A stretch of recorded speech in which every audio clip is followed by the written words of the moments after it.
Hello friend, જય શ્રી કૃષ્ણ। એકદમ ઝટપટ બની જાય તેવું પૂરી પરાઠા સાથે ખાઈ શકાય તેવું ટેસ્ટી બટેટા વટાણાનું શાક બનાવશું। તો કુકરમાં તેલ લઈએ, તેલ ગરમ થાય એટલે તમાલપત્ર અને લાલ મરચું એડ કરશું, રાઈ જીરું એડ કરીએ।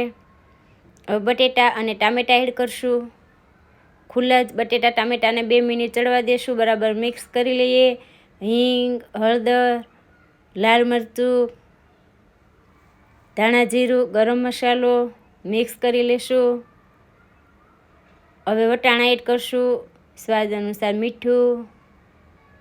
તો બરાબર મિક્સ કરી અને અડધો ગ્લાસ જેટલું મેં પાણી એડ કર્યું છે। બરાબર મિક્સ કરી ઢાંકી અને 2 સીટી બોલાવશું। તો 2 સીટી થઈ ગઈ છે। હવે લીલા ધાણા અને લીલું લસણ ઉપર એડ કરશું, બરાબર મિક્સ કરી લઈએ। તો એકદમ ટેસ્ટી એવું બટેટા વટાણાનું શાક તૈયાર છે। એન્જોય।